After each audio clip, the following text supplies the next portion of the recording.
오늘 드디어 사무엘하 24장 말씀을 나눕니다. 전체 사무엘 상하서를 합해서 오늘 102번째 시간, 그러니까 주일 저녁 때 이렇게 했는데, 물론 매주 한 건 아니죠. 뭐 혼신 예배 있거나 그럴 경우 행사 있을 때는 말씀을 하지 못했기 때문에 한 2년 6개월 정도 하지 않았나 싶습니다. 그래서 이것을 통해서 하나님의 마음에 합한 사람 다윗에 대해서 정말 풍성히 우리가 부족하지만 그래도 모자라지 않게 하나님의 은혜를 주셨으리라 믿습니다. 그래서 한번 이번 주간에 시간을 내셔서, 제가 오늘 리딩 지저스 할 때도 말씀을 드렸는데, 성경을 읽으실 때 뭐 어떻게 읽느냐, 뭐 꼼꼼히 읽으시는 것도 좋고 또 자주 읽으시는 것도 다 좋고, 매일 규칙적으로 읽으시는 것도 좋고, 뭐 다 좋습니다. 뭐 안 하는 것보다야 100배 1000배 낫겠죠. 그런데 제가 성경을 이렇게 좀 매일 연구하고 공부하는 그런 사람 입장에서 봤을 때, 한 번 읽을 때 많이 읽는 게 좋더라고요. 마음을 잡수시고 한 번 읽을 때 많이 읽는 거예요. 그래서 사무엘 상서를, 내가 하서를 오늘 내가 한 번에 다 읽어보겠다. 그래서 한 2-3시간 잡고, 커피나 뭐 차나 이런 걸 딱 놓고, 한 호흡으로 쭉 빠른 속도로 읽어보는 거, 저는 그게 굉장히 도움이 많이 됐습니다. 그래서 이제 사무엘 상하서를 다 마무리하는 이 시점에 한번 그렇게 한번 이번 주간에 해보시기를 권합니다. 자, 이제 마지막 책을 함께, 마지막 장이죠, 함께 묵상하기를 원합니다. 오늘 말씀 묵상은요, 제목 우리 따라해볼까요? 우리는 정녕 누구를 의지해야 할까요? 우리는 정녕 누구를 의지해야 할까요? 세상 사람들이 의지하는 대상이 다 다르잖아요. 무엇을 의지해야 되는지. 물론 뭐 가족들도 서로 의지하고 격려해야 되겠죠. 또 뭐 돈을 의지하는 분도 있죠. 뭐 그리고 명예를 의지하는 분도 있고, 각자 추구하는 가치관에 따라서 의지하는 바가 다를 것입니다. 또 권력을 의지할 수도 있고. 그러나 우리가 정녕 의지할 분은 하나님이시죠. 뭐 그것이 아니라고 한다면 우리가 이 밤에 이렇게 수고하면서 시간을 써 예배를 할 이유가 없습니다. 우리는 하나님을 기쁘시게 하고 하나님을 예배하는 그런 믿음의 백성인 줄로 믿습니다. 그런데 오늘 인구조사 나오는데, 우리 한번 이 말씀 속에 하나님의 그 진노하심이 느껴진단 말이에요. 하나님의 진노. 다윗이 무엇을 했느냐? 인구조사를 해요. 인구조사. 센서스를 하는 거예요. 인구를 조사했는데 하나님이 이것을 기뻐하지 않으셨어요. 사실 왜 기뻐하시지 않으셨는지 명확한 이유가 등장하진 않습니다. 그러나 여러 가지 이 사무엘 하 본문뿐만 아니라 이 사건을 다루고 있는 다른 책들의 병행 본문을 읽어보고 앞뒤 컨텍스트 맥락을 따져보았을 때, 이들이, 어서 오세요, 이들이 낮에는 어디 가셨던가 봐. 우리 굉장히 당황하시는데 얼른 앉으세요. 반가워갖고. 인구조사를 해서 왜 하나님이 언짢게 생각하셨는지 사실 잘 몰라요. 그러나 앞뒤 그 맥락을 따져봤을 때 우리가 유추는 할 수 있습니다. 그렇다고 해서 있지도 않은 것을 과하게 해석할 필요는 없고요. 최대한 우리가 성경 말씀을 읽어가면서 그것이 어떤 경위로 다윗이 인구조사를 하게 됐고, 다윗이 왜 하나님의 진노를 사게 되었는가, 한번 우리 이 본문을 통해서 잠시 묵상하기를 원합니다. 1절을 보시면요, 여호와께서 이스라엘을 향해서 진노하셨어요. 아직 어떤 사건이 전개되는지 우리는 몰라요.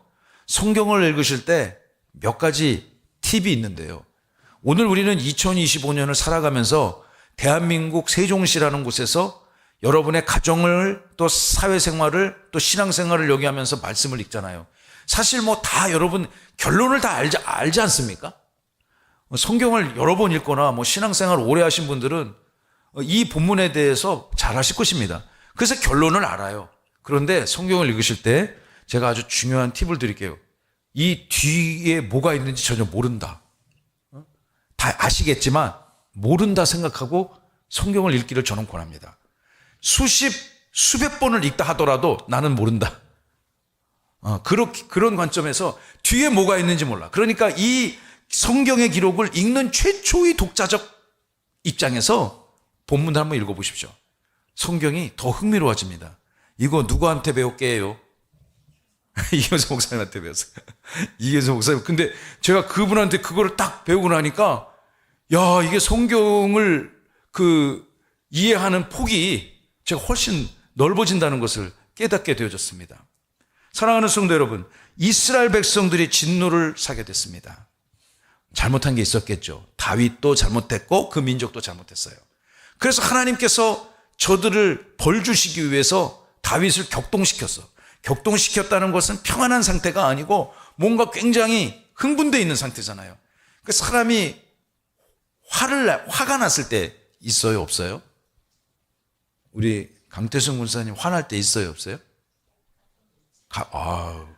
가끔 있으면 우리 또 전석주 안수집사님 또 이렇게 얼어버리시는 거 아니에요? 예, 누구나 다 또 우리 권사님 같은 천사 같은 분도 화를 내시니 다른 사람 다 화나죠, 그죠? 예, 우리 어떻게 생각하세요? 우리 다른 분 또 물어볼까?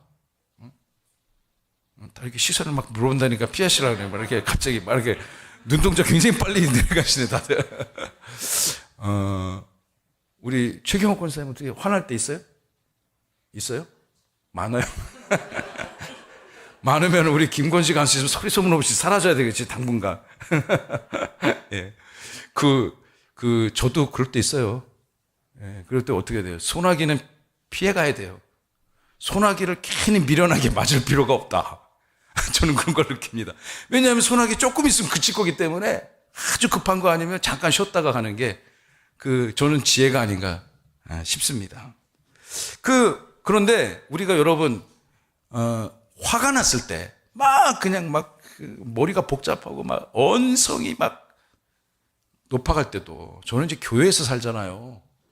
저하고 저희 집사람 그냥 화낼 때가 있을까 없을까요? 있죠. 사람 사는데 왜 없겠어요? 부부간에도 있을 수 있고, 자식간에도, 야, 이 강아지 너 고양이 아니야? 응? 너는 망아지임에 틀림이 없어. 이럴 때가 상황이 있지요. 왜 없겠어요? 그런데 이제 하다가도 가서 혹시 아직 집에 안 가고 교회에 계신 분 있는가? 혹시 본당에서 기도하는 분이 있지 않은가? 우리 거기 위에서 내가 야, 너 강아지 송아지 하면은 밑에서 다 들린단 말이에요. 들려요. 조용하면 들려요. 아무도 없으면. 예. 그래서 제가 화를 냈으면 잠깐만 화를 내다가도 잠깐만 이거 다 집에 가셨는가? 확인하고 또 문 다 걸어 잠그고 소리가 또 나가면 안 되니까 또 중문도 닫고 여러분, 그런데 누구나 다 그럴 수 있어요. 그런데 제가 이 본문을 묵상하다가 여러분에게 꼭 드리고 싶은 말씀이 있습니다. 이게 화가 난 상태에서는 뭔가를 결정하면 안 돼요. 화가 난 상태에서는 뭔가를 중요한 의사결정을 하지 마세요. 화난 상태에서 뭘 결정할 수 있어요? 에이, 그래, 때려쳐, 하지마, 그만둬, 이런 말 쉽게 해요. 또 여러분은 갑자기 또 굉장히 또 거룩하게 앉아 계시고 나만 그러는 것 같은데, 그런 의사결정을 할 수 있어요. 근데 그런 결정은 하지 마세요, 여러분. 격동할 때 하는 의사결정은 잘못된 결과를 가져올 가능성이 대단히 높습니다. 사회생활도 마찬가지예요. 여러분 다 직장생활하고 그리고 사업장도 경영하고 인간관계가 많잖아요. 저도 많이 해봐서 알아요. 사회생활 27년을 했으니 별의별 사람 만나지 않았겠습니까? 그럴 때 화날 때가 있잖아요. 그런데 함부로 자기의 감정을 노출하거나, 감정 노출하는 건 좋은데 뭔가를 결정하면 안 돼요. 그럼 그 결정에 매이게 되고 구속을 받게 돼요. 그런데 그 결정은, 화난 상태에서 한 결정은 잘못된 결과를 가져올 가능성이 대단히 높다. 대단히 높다. 여러분 직장 생활할 때도 제가 중요한 팁을 드리니까, 그러니까 화가 나고 그럴 때는 어떻게 돼요? 잠깐 그냥 찬물을 확 껴얹고 브레이크를 두는 게 저는 좋다고 생각해요. 냉각기. 옛날에 무슨 이렇게 결혼 이렇게 뭐 할 때 뭐 이혼할까 말까 하면 와가지고 법정하는 그런 드라마 있었잖아요. 그죠? 사랑과 전쟁인가? 그러면 판사님하고 배심원들이 다 듣고서 그러면은 4주 후에 다시 만납시다. 그렇게 쿨링 타임을 갖는 거죠. 냉각기. 분노를 가라앉히고 다시 한번 돌아볼 수 있는 그런 것. 저 굉장히 중요한 팁이라고 생각하고, 저도 가급적이면은 막 마음이 불편하고 화가 난 상태에서는 뭔가를 의사결정하지 않으려고 애를 씁니다. 여러분도 꼭 그러시기 바랍니다. 근데 이 다윗이 격동된 상태에서 인구조사를 하게 됐어요. 1절을 다시 띄워주시면, 여호와께서 무슨 복잡한 상황이 하나님과 이스라엘과 다윗 이 3자 간에 이 하나님을 중심으로 한 이스라엘 백성들 사이에 어떤 무슨 말할 수 없는 사연이 있는 것 같은데, 아무튼 하나님도 굉장히 화가 나셨어요. 하나님의 결정은 틀림이 없을 줄로 믿으시기 바랍니다. 근데 다윗도 함께 격동해. 근데 그 격동의 결과가 뭐냐? 당장 가서 사람들 머릿수를 세워와! 이런 명령을 내린 거예요. 그러니까 참모들하고 충분히 합의해서 인구조사의 목적이 뭡니까? 인구조사의 목적이 뭡니까? 인구조사의 목적을 이루기 위해서 우리 어떻게 해야 될까요? 우리 오늘도 당회했는데, 우리 당회는 저하고 우리 장로님 정말 형제 같은 당회인 줄로 믿으시기 바랍니다. 서로 의견 다 청취하고 듣고, 내 생각 고집하지 않고 들어보면은, 저분 생각이 더 오르면 바로 내 것 포기해서 그거 수용하고, 좋은 교회가 표징인 줄로 믿으시기 바랍니다. 안 그런 교회 많아요. 막 장로들끼리 막 A파, B파, C파 막 나눠가지고 서로 싸우고 막 그런 교회 많습니다. 우린 절대 그러지 맙시다. 예? 뭐 장로가 아니라고 뭐 아멘 안 하는 건가? 심상원 씨는 다 여기 장로님 하셔야 될 분이니까 이승엽 선생님 아멘 하셔야지. 우리 교회는 항상 그렇게 기쁘고 행복하고 화목한 교회인 줄로 믿으시기 바랍니다. 여러분, 그런데 우리 당회할 때도 우리 또 유성수 장로님, 우리 굉장히 꼼꼼하신 분이거든요. 저보다 훨씬 더 꼼꼼해, 저분은. 그래서 뭔가를 결정할 때 항상 이게 목적과 그게 딱 규명이 돼야 돼. 그거를 서로 합의를 해야 되고 설득을 해야 돼. 그런 과정에 있어서 마음이 하나로 나눠지는 게 아니라 모아지는 은혜가 우리 가운데는 있음을 저는 매번 회의할 때마다 느낍니다. 좋은 교회이기 때문에 그런 줄로 여러분 믿으셔야 돼요. 자, 그런데 인구조사 왜 합니까? 인구조사가 뭐 잘못됐나요? 우리나라 인구조사 해야 돼요? 안 해야 돼요? 해야 되죠. 그래서 제가 정확히 모르겠는데 5년에 한 번씩 하죠. 5년에 한 번씩. 전수조사. 그러니까 가가호 방문해서 실제 이제 등본에 누가 뭐 있으면 그 집에 진짜 사는지, 그래서 위장 전입한 사람 없는지 그런 거 다 체크하지 않습니까? 그래서 인구조사를 왜 하냐면은 왜 할까요? 나라에서? 진로 먼저 세금 제대로 걷어들이기 위해서 하겠죠. 그리고 정말 취약아동이 학교 가야 되는 아이가 몇 명이나 되는지 그런 데이터가 딱 있어야지 교육비, 교육 예산도 정확하게 책정할 것이고, 또 학교 아기는 낳는데 어딘가 누가 케어를 해야 되는데 케어가 안 되고 있는 아이들이 없는가? 군대를 가야 되는데 군대 갈 나이가 됐는데 군대 안 가고 지금 계속 여기저기 소재 파악도 안 되는 사람이 있는가? 여러분, 병력 징집을 위해서 필요하죠. 인구조사가. 세금을 위해서 필요하고요. 또 국가의 재정을 골고루 잘 배분하기 위해서 또 인구조사하는 거 굉장히 필요하지 않습니까? 또 인구가 느는 게 업적이기도 하죠. 지도자의. 지금 우리나라에 이 인구, 그러니까 시가 되려면 10만 명이 돼야 된다 하더라고요. 군에서 시가 되려면. 근데 10만 명에서 막 턱걸이 하고 있는 데가 있어. 우리나라 몇 군데. 그 중에 하나가 논산시도 거기 들어가요. 뭐 10만 명에 조금 더 떨어지면 군이 될 수도 있는 그런 위기. 지금 여러분, 대한민국의 가장 큰 문제가 뭐냐? 인구를 연구하시는 분들은 인구를 연구하시는 분들은 인구 감소, 인구 절벽 현상이 사실 가장 큰 문제다라고 그렇게 고민하는 분들이 있잖아요. 그래서 우리나라 정부 부처에서도 인구 전략기획부 맞나요? 그럼 그 맞나요? 우리 저 강근한 집사님 있는데, 심상훈 집사님. 뭐 대충 그런 이름이잖아요. 그래서 국가의 인구를 더 줄지 않고 늘어나게 하는 그런 정책들, 그것들을 국가가 계속 디벨롭하고 또 정부 부처를 만들려고 하고, 그런 것들이 이제 국가에서 굉장히 중요하죠. 인구가 준다는 얘기는 지금 전 세계에서 그래도 큰 소리 빵빵 치는 나라가 미국이잖아요. 트럼프 얼마나 큰 소리 칩니까? 그죠? 막 다른 나라 막 기가 눌려가지고 그냥 트럼프 때문에. 하도 기가 센 남자라서 돈도 많고. 근데 이 양반은 여태까지 미국 대통령하고는 많이 다른 것 같아요. 여태까지 대통령은 미국과 얼마나 친하냐, 이게 우방이냐 적국이냐, 이제 그걸 가지고 이렇게 했는데, 트럼프는 기준이 이게 돈이 되냐 안 되냐, 미국의 국익에 도움이 되냐 안 되냐, 이 기준으로 판단을 하시는 것 같아, 그분은 가만히 보니까.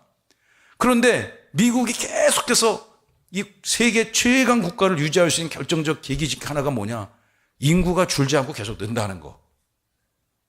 지금 한국도 굉장히 위험하고 유럽 위험한 지 오래됐고, 이 한국의 인구가 주는 것 굉장히 심각한 문제예요. 우리 아이들의 성비도 또 맞지 않아지는 것 심각한 문제죠. 제 선배님 중에 정말 인구로 박사가 된 분이 있어요. 그냥 그분은 기승전 인구요. 모든 얘기를 해도 항상 결론은 인구로 끝나고, 근데 듣다 보면은 모든 것을 인구 문제로 이 문제를 풀어가는 게 상당히 논리적이에요. 그래서 한국 사회가 이러한 방향으로 가야 된다, 이런 고민이 많아요. 그런데 다윗이 이 인구 조사를 해서 하나님의 진노를 사게 됐고, 본인도 굉장히 나중에 뒤에 본문들 읽어보면 후회합니다. 그래서 자기가 잘못한 것을 인정해요. 왜 어떤 일이 벌어졌는지 우리는 좀 헤아려 볼 필요가 있습니다. 여러분, 출애굽 시대 이스라엘 백성들이 광야로 이제 나가기 전에 시내산에서 한 여러 가지가 있잖아요. 시내산에서 1년 동안 머무르게 돼요. 시내산에서 1년 동안 머무르면서 그들이 한 게 무엇인가 하면은 하나님의 말씀 10계명을 받았죠. 율법을 받았습니다. 또 두 번째 한 게 뭐죠? 성막을 건설했습니다. 성막을 건설했어요. 또 뭐 했습니까? 인구조사 했단 말이에요. 인구조사 왜 했을까요? 이제 광야에 나가서 아말렉, 오늘 미디안 광야에서 싸웠던 그런 아말렉과 같은 진짜 불안당 같은 깡패 민족들을 만났을 때 당장 전쟁에 나갈 사람이 어디 있는가? 여러분, 인구조사를 2번 하게 되잖아요. 2번 하게 되면서 이 모세 사역 초기에 했고, 또 마지막에 한 번 더 하잖아요. 그러면서 가나안 땅에 이렇게 어떻게 민족 지파들이 배분되어지는가, 인구수를 가지고 정확하게 정책을 이렇게 결정하는 그런 과정에 있어서 인구조사는 굉장히 중요합니다. 다윗도 필요해서 했을 텐데 도대체 왜 많은 사람들의 걱정을 사게 됐을까요? 역대상 21장 2절의 말씀을 살펴보면, 그러니까 이 상황을 조금 전에 사무엘상 24장 1절이 기록을 하고 있고, 역대상 21장 2절도 기록하고 있어요. 그러니까 저자는 다르지만 기록자는 다르지만 같은 상황을 기록하고 있는 거예요. 이 상황에 대해서, 다윗의 인구조사 사건에 대해서 역대상 기자는 성령의 영광을 받아 다음과 같이 기록했습니다. 2절 읽어봅시다. 시작. 사탄이 일어나 이스라엘을 대적하고 다윗을 충동하여 이스라엘을 계수하게 하니라. 이 사건에, 인구조사 사건에 무엇이 개입했다? 사탄이 개입했다고 역대상 기자는 해석하고 있는 것입니다. 사무엘상 기자는 명확하게 설명하고 있지 않지만 좌우지간 그것이 아주 불편한 관계 속에서 진행된 사건이고, 역대상 기자는 정확하게 이것은 악한 영이 개입한 사건이다, 다윗이 이 악한 영의 영향을 받아서 잘못한 정책이다 라고 고발을 하고 있는 거죠. 다윗을 충동해서 이스라엘을 대적하고, 다윗을 충동해서 이스라엘을 머리를 카운트, 전수조사를 하게 되었다라는 거죠. 나중에 이 인구조사의 결과로 무려 7만 명이 죽음을 당하는 그런 안타까운 일을 결과로 오게 돼요. 제가 아까 서두에 말씀드렸잖아요. 화난 상태에서 악한 영의 미혹을 받아서 잘못한 의사결정은 굉장히 슬픈 결과를 초래할 수 있다. 다윗의 이 인구조사 정책은 무려 그 시대에 7만 명이나 죽게 되는 그런 결과가 생겨나게 된 거예요. 우리 한번 계속 말씀을 상고해 봅시다. 그 2절을 읽어볼까요? 2절. 이에 왕이 그 곁에 있는 군사령관 요압에게 이르되 너는 이스라엘 모든 지파 가운데로 다니며 이제 단에서부터 브엘세바까지 인구를 조사하여 백성의 수를 내게 보고하라 하니, 왕이 그 옆에 있는 최고 국방부 장관 같은 사람이었나 봐요. 그러니까 아무래도 그 시대에 계속 전쟁해야 되니까 가장 측근 참모가 군사령관이었어요. 이 요압에게 이렇게 말합니다. 요압, 당신은 왕의 명령을 받아서, 여러분 왕정국가에서 왕의 명령을 거역하는 것은 반역이지 않습니까? 거역하기가 어려운 명령이에요. 우리나라 조선시대 때 그 거역하면 어떻게 됩니까? 그냥 막 삼족을 멸해버리고 막 사약을 먹이고 그래서 죽여버리고 뭐 그러지 않습니까? 여러분, 그런 왕정시대에 왕이 명령을 해요. 당신은 이스라엘의 모든 12지파를 두루두루 다니고 골짜기를 넘고 산을 넘고 들을 넘어서 평야지대를 건너서 뭐 해안지대든 호숫가 주변이든 산골짜기든 다 다녀서 어디서부터 어디까지? 단에서부터 브엘세바까지. 시작. 단에서부터 브엘세바까지. 이스라엘의 맨 북쪽 지방 단이고요. 남쪽 지방이 브엘세바입니다. 그러니까 저 북쪽에서부터 남쪽까지. 우리나라에도 이런 표현 있잖아요. 백두에서 한라까지. 그 비슷한 관용어 표현이죠. 그러니까 백두에서 한라까지 하면 우리나라 한반도 곳곳을 의미하는 거죠. 백두에서 한라까지 무슨 직선거리로 딱 곡을 제기하는 게 아니고 백두에서 한라까지 다 복음을 전파했다. 그런 얘기는 한반도 전체에 복음을 전했다. 그런 걸 의미한 거 아니겠습니까? 단에서부터 부엘세까지 인구를 조사해서 백성의 수가 몇 명이나 되는지 나에게 보고하시오. 이렇게 명령을 내렸습니다. 그럼 어떻게 되겠습니까? 왕정시대. 네, 알겠습니다. 그래야 되잖아요. 3절 읽어봅시다. 시작. 요압이 왕께 아뢰되 이 백성이 얼마든지 왕의 하나님 여호와께서 100배나 더하게 하사 내 주 왕의 눈으로 보게 하시기를 원하나이다. 그런데 내 주 왕은 어찌하여 이런 일을 기뻐하시나이까 하되. 그러니까 요압이 이건 아닌데, 아무리 왕의 명령이라도 이건 좀 아닌데, 우리는 명확한 상황이 뭔지 몰라요. 그렇지만 그 왕의 최측근 참모가 듣기에도 이건 아니지 않습니까? 라고 반론을 제기하는 거죠. 이 말씀을 해석을 해보면은 이런 뜻 아니겠어요? 왕이시여, 왕이시여. 제가 약간 그 개혁된 현대 한국어로 개혁된 성경을 읽어드리겠습니다. 왕이, 다음 슬라이드 한번 열어봐 주세요. 표준 세번역에 이렇게 기록되어 있어요. 왕의 주 하나님이 이 백성을 지금보다 100배나 더 불어나게 하여 주시고 높으신 왕께서, 다윗을 말하는 거죠, 친히 그것을 보게 되기를 바랍니다 라고 간언하고 있습니다. 그러니까 당신이 인구조사를 하는데 인구가 이렇게 막 우후죽순같이 느는 걸 원한다면 당신의 인위적인 정책과 의도를 통해서 늘어나는 것이 아니고 당신이 믿고 내가 믿는 여호와 하나님 앞에 그 주권이 있음을 인정하고 그분에게 구해야 하는 것이 옳지 않겠습니까? 통촉하여 주시옵소서. 이렇게 얘기하는 거죠. 조선시대 같아서 그렇게 했겠죠.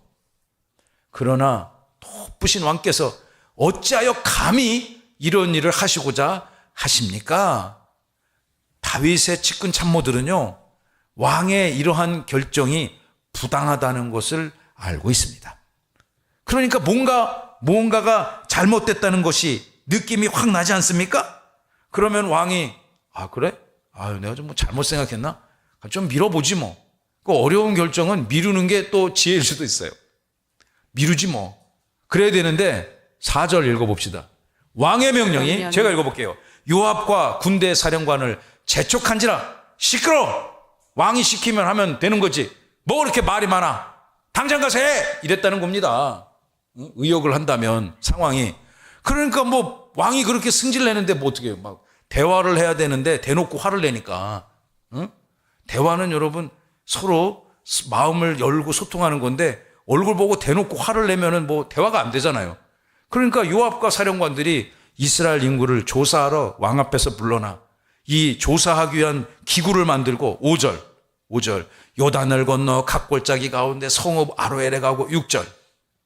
길르앗에 이르고 닷딤시 땅에 이르고 곳곳을 다니며 시돈으로 돌고 돌아 7절. 두로성에 이르고 히윗 사람 유다 남쪽 다 다녀서 부엘세바 맨 마지막까지 이르니라. 이 이스라엘의 참모들이요, 왕의 명령을 받고서 그 명령을 준행하기 위해서 단에서부터 부엘세바까지 곳곳 산 넘고 물 건너, 그때 무슨 뭐 앱으로 조사했겠어요, 뭐 드론으로 조사했겠어요, 뭐 전산 시스템으로 조사했겠어요. 다 돌아다니면서 어느 집에 누구 막 이렇게 카운트했을 수밖에 없잖아요. 이것을 했다는 얘기죠. 8절을 열어주십시오. 그들이 무리가 온 나라를 두루 돌아다녀서 9달 20날 만에, 맞죠? 9달 20날 만에. 이거 조사하는데 얼마 걸렸어요? 10달 걸린 거죠. 10달. 10개월. 10개월 만에 예루살렘에 다시 돌아오게 되었고 왕께 보고합니다. 9절 읽어볼까요? 9절 다 함께 시작. 요압이 백성의 수를 왕께 보고하니 곧 이스라엘에서 칼을 빼는 담대한 자가 80만 명이요 유다 사람이 50만 명이었더라. 여러분 다 조사하니까 왕이시여 10달을 다니면서 산 넘고 물 건너 이것을 다 조사해 보니까 이스라엘에서 칼 빼는 담대한 자, 이거 뭐 하는 자입니까? 군인. 그죠? 전쟁 나면은 현재 물론 여군도 있죠. 뭐 그죠? 남자만은 아니지. 아무튼 근데 이 시대에는 여자는 미안한데 이게 세지 않았던 시대거든요. 예? 지금 뭐 여자를 안 셌다가는 바로 탄핵당하죠. 그건 정신 나간 거죠. 그런데 이 시대는 여러분 복음서에서 오병이어 사건에도 여자분들은 카운터 안 하잖아요. 응? 그렇죠? 그 시대의 문화고 가치관이었던 거죠. 그런데 이 남자 군인들, 당장 전쟁터에 나가서 칼싸움 할 수 있는 그들의 병력수를 세어버리니까 북이스라엘에 80만 명이고 가장 최대 지파가 있는 남쪽 예루살렘 주변 유다에 50만 명이 있었다. 도합 산수 몇만 명? 네? 어려워요? 수학 선생님한테 물어봐야 되나? 응? 우리 수학의 명강사님 계시잖아요. 130만 명. 와, 엄청난 대군입니다. 그죠? 맞나요? 130만 명 맞아요? 예. 혹시 틀렸을까봐. 여러분, 130만 명 대군. 이거 엄청난 숫자 아닙니까? 우리나라 대군 몇 명 있는 것 같아요? 우리나라 국방력 몇인 줄 아세요? 응?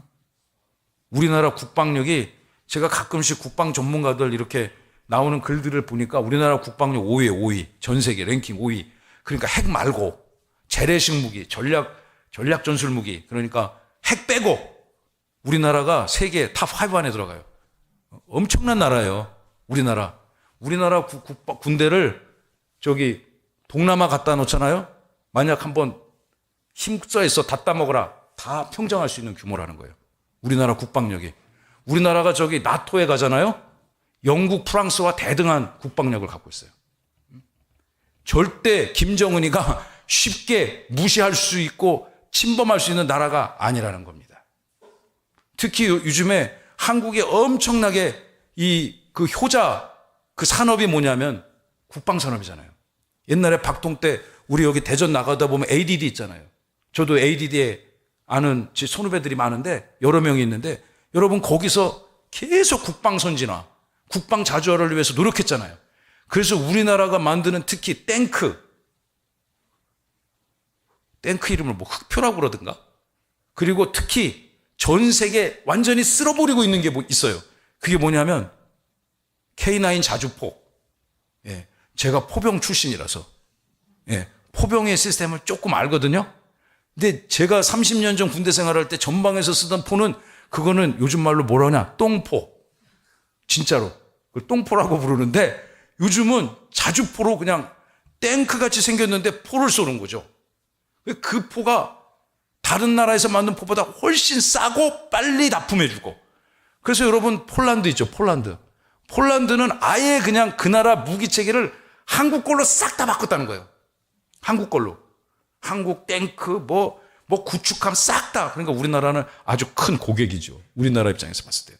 그런 우리나라 세계 국방력 5위의 군사력을 가진 그 군인 전투병력 몇 명인가? 한 50만 명 정도 된다고 그래요. 육해공군 다 합해서. 근데 지금 여기 몇만 명이에요? 130만 명. 지금 지구상에 130만 명 이상의 국방 전투력을 그 군인을 보유하고 있는 나라가 아마 뭐 미국, 뭐 인구 많은 나라, 중국 당연히 있을 것이고 이 정도 나라밖에 없을 거예요. 러시아. 유추해 본다면 다윗이 보유하고 있는 이 군사력이 엄청 큰 것 같지 않습니까? 엄청 위대한 것입니다. 다윗이 무엇 때문에 인구조사를 하게 됐을까요? 여러 가지 성경 앞뒤 문맥을 바라봤을 때 성경의 전문가들은 아마도 그의 명예를 세상에 과시하고 싶고 또 그의 이름을 세상에 더 드러내고 싶은 그런 과한 욕심이 아니었을까?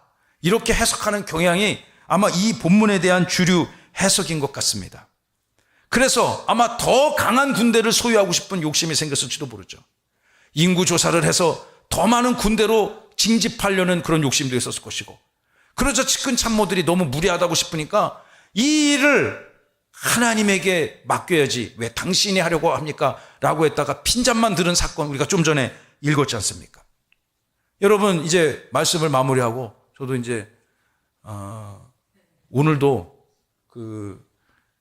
우리 구역장님들 지난주에 구역 공고 안 하고 빨리 보내주니까 무지하게 행복해 하시더라고. 나 살짝 시험 들 뻔했어 아주. 난 엄청 열심히 준비해갖고 오는데 자 오늘은 답지로 준비합니다 하니까 그냥 할렐루야 하면서 가시더라고. 오늘도 할렐루야 한 번 더 하시기 바랍니다. 네, 제가 예배 끝나고 할렐루야 굉장히 좋아. 다음 주부터는 꼭 하겠습니다. 근데 예배 끝나고 우리 이경선 목사님하고 좀 장로님들하고 같이 가서 인사 좀 하려고 좀 가보려고요. 이해 좀 해주세요. 예, 뭐 구역장님들이 뭐 당연히 이해합니다. 뭐 그런 표정인데 사랑하는 성도의 말씀을 마무리 맺겠습니다. 우리는 절대 하나님보다 앞서는 의사결정하지 맙시다. 그리고 화난 상태에서도 결정하지 맙시다. 예, 우리는 그저 우리의 생각이 이것이 하나님의 판단 기준에 부합하냐, 부합하지 않냐. 부합한다 그러면 당장 즉시로 온 공동체가 에너지를 쏟아붓고 해야 되겠죠. 그러나 이것이 하나님의 영광을 가리우는 것이라면 우리는 또 한 번 돌아보며 우리가 정녕 의지하고 신뢰할 리가 누군가를 우리가 헤아려 봐야 될 줄로 믿습니다. 이 밤을 예배하며 주님의 영광을 찬양하는 사랑하는 성도 여러분, 이번 한 주간에도 우리 세상 볼 거 없어요. 응? 저는요 뭐 보수 진보 이거 갖고 막 서로 미련하게 막 그렇게 싸울 필요 없다 생각해요. 솔직히 제 심정 그래요. 근데 저도 국민의 한 사람이니까 둘 중에 하나 좋아하는 거 있죠. 근데 그거를 여기서 제가 강요하고 싶지는 않아요. 왜? 그게 복음이 아니니까. 예.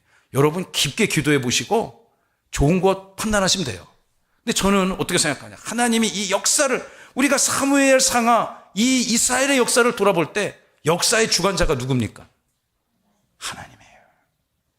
보수가 아니에요. 진보가 아니에요. 하나님이 이 시대에 보수를 필요하다고 하시면 저는 보수를 쓴다고 생각해요. 하나님이 이 시대를 회복시키기 위해서 진보를 쓰시고자 한다면 진보를 쓴다고 생각해요. 그렇지만 저도 좋아하는 거 있어요. 그게 없는 건 아니에요. 그러면 회색 분자입니까? 아닙니다. 저도 선호하는 게 있습니다. 그 기표수에 들어가면 분명히 저의 의사를 표현하는 그게 있어요. 그렇지만 그거와 결과가 내 뜻과 맞지 않다 하더라도 미련하게 서로 욕하고 정죄할 필요가 전혀 없다 생각해요. 역사의 주관자는 하나님이심을 믿으시기 바랍니다. 다윗 시대를 주관하신 분도 하나님이고 이 시대 여러분의 인생과 우리 교회와 삶의 환경을 주관하시는 분도 하나님인 줄로 믿으시기 바랍니다. 저는 정말 배고파요. 부흥에 배고파요. 부흥. 그래서 성도님들 한 분 올 때마다 너무 고맙고 감사하고 정말 너무너무 고맙고 감사하고 그리고 그분들과 함께 더 큰 은혜를 누려서 우리 교회를 통해서 영광은 오직 하나님만 받으시고 할렐루야 여러분은 복 받기를 바랍니다. 하나님께서 그 은혜를 이번 주간에도 풍성히 주실 줄로 믿습니다.